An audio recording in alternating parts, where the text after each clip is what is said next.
Hey guys, I don't do a lot of videos like this. It's been a while since I've actually sat down and really just talked. Um, so I think it would be good for me to talk about something that I've never really divulged into on my channel. Um, by the way, it's like 8 a.m. Um, and I just decided, like, spur of the moment that I should just do a video on this. But I have been receiving comments about it for a while. There's this one specific person who has been asking me, um, have you ever, uh, do you experience maladaptive daydreaming? I personally do. So if you don't know what maladaptive daydreaming is, basically what it is daydreaming, but to the extreme. So what that means is you are kind of in and out of daydreaming constantly. It's not normal daydreaming either. It's like, it's almost like you kind of build fantasies inside of your head. And the fact that I have gone this long on this channel without talking about it is crazy because I experienced this to a very severe degree. I have always experienced it when I was a child, when I was probably like 2 years old. I think that's when I started it. So, I remember when I was a kid, I used to have imaginary friends. I used to have this one imaginary friend. His name was Sid. Saying S's with a retainer in is really great, isn't it? But his name was Sid, and he was a squirrel. And so that kind of started like my journey with like just having imaginary friends and being completely socially inept for the next like 10 plus years of my life. But yeah, it turned into, it went from just having imaginary friends to sitting alone in my room all day because I didn't have any friends, real friends anyway. I would sit alone in my room.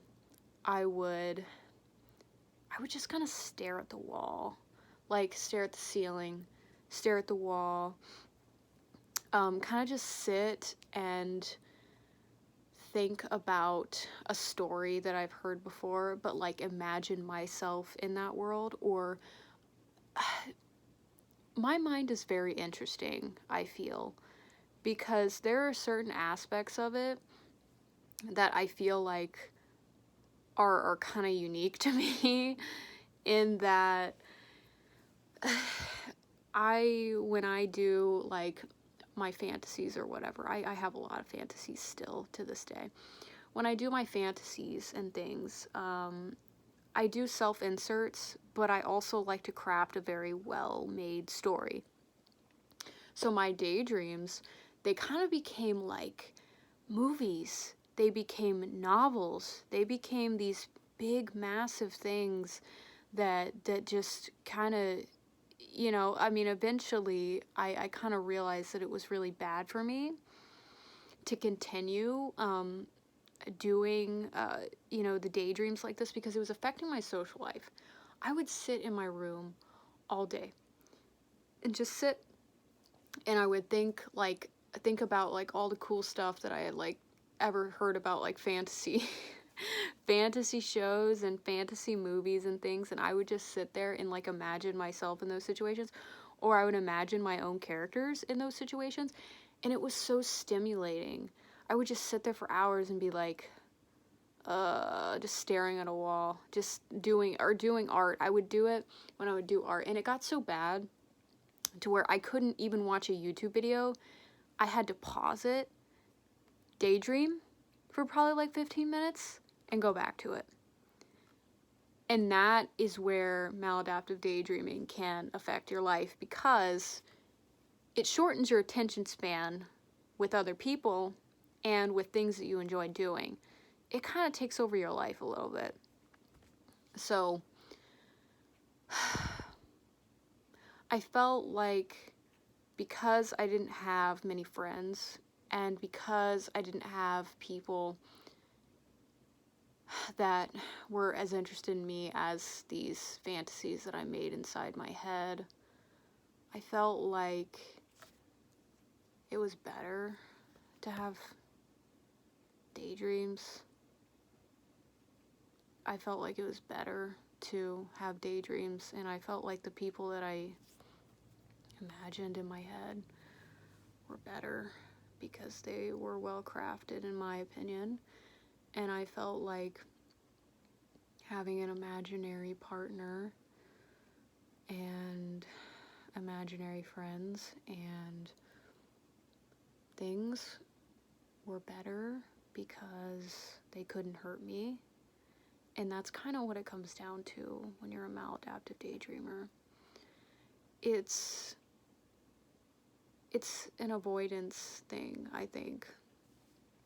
Some people use it for entertainment. Some people are in their head all the time and they use it for entertainment. But for people like me, it wasn't for entertainment.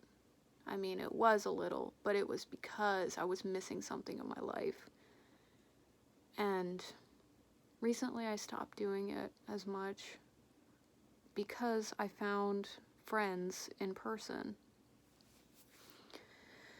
So the fact that I was able to find friends, but also I was able to kind of recognize in myself that I wasn't getting what I needed from the daydreams. I wasn't getting anything that I needed.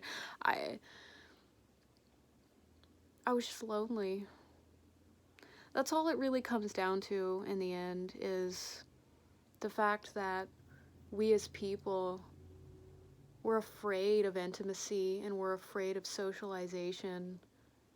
And when you're so awkward and you don't know how to talk to people and you feel social rejection all the time, you kind of lean inward into your fantasies, into your daydreams, and that's kind of what I did. But at this point, I would say that I don't need to use it as a crutch anymore. I haven't been as lonely as I was before. I mean, even when I was uploading videos like last year, I was deep in my head, deep into the daydreams. And for the most part, I would say I've come out of that, probably for the best, because, like I said, I was using it as a coping strategy. I wasn't using it as pure entertainment like some people use it. Maladaptive daydreaming can be an interesting tool for when you're bored. It's something that can become addicting, though, when you do it so often. It can impair you socially.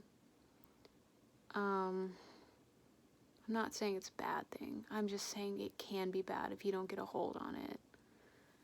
And that's what I kind of had to do. So it's not that I don't daydream sometimes still, because I absolutely do. I do have my little daydreams and everything. I still have my stories that I think about, but it's not like it was. It's not all-encompassing. It's not taking over my life. It's not making me not want to talk to other people anymore. But yeah, so those are my thoughts on maladaptive daydreaming, and if you guys want me to do like any videos on like my thoughts on things, anything like that, I mean, I definitely will. So I am wearing my retainer, and it is kind of annoying, and that's why I have kind of like a speech impediment right now.